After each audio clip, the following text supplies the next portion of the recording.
Assalamualaikum warahmatullahi wabarakatuh. Perkenalkan, nama saya Nadila Aisyah Putri, NIM 2040 14 40 753. Baiklah, kali ini saya akan membahas tentang anti korupsi. Korupsi merupakan perbuatan yang bertentangan dengan kaidah-kaidah umum yang berlaku di masyarakat.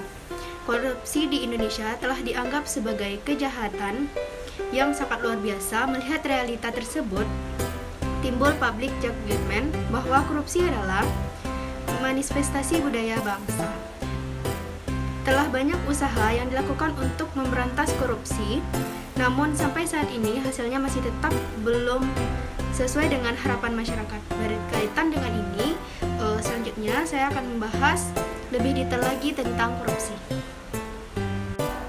Yang selanjutnya, untuk beberapa pengertian dari korupsi. Yang pertama, korup artinya busuk, suka menerima uang suap atau sogok, memakai kekuasaan untuk kepentingan diri sendiri. Dan yang kedua, korup artinya perbuatan busuk seperti penggelapan uang, penerimaan uang sogok, dan sebagainya. Dan yang ketiga, koruptor artinya orang yang melakukan korupsi. Nah, kali ini saya akan membahas tentang bentuk-bentuk dari korupsi.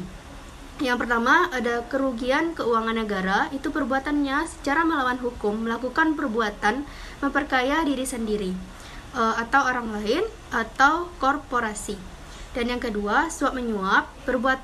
Contoh perbuatan korupsinya, yang pertama, memberi atau menjanjikan sesuatu kepada pegawai negeri atau penyelenggara negara dengan maksud supaya berbuat sesuai tidak aturan. Dan yang kedua, memberi sesuatu. Baiklah, yang selanjutnya, pemberian hadiah atau janji kepada pegawai negeri.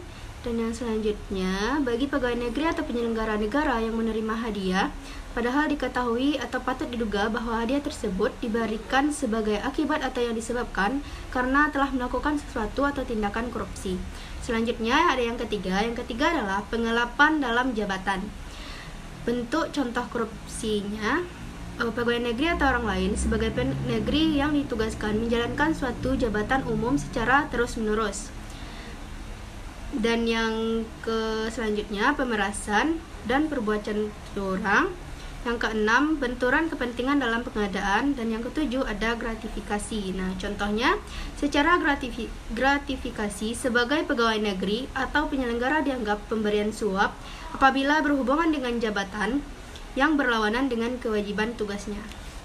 Masa pandemi COVID-19 yang melanda di seluruh pelosok negeri, termasuk Indonesia, itu sangat merubah seluruh tatanan kehidupan sosial ekonomi dan berbagai sektor kehidupan.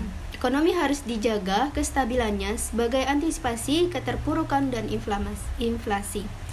Terjadi korupsi menjadi kewaspadaan. Hal ini bisa menjadi salah satu pemicu terjadinya korupsi. Sebagai pribadi dan sebagai mahasiswa, kita harus mempunyai 9 nilai anti korupsi yang mampu mengimplementasikan dalam kehidupan kita sehari-hari. Sekecil apapun yang dapat kita lakukan yang terbaik untuk negeri kita tercinta Indonesia.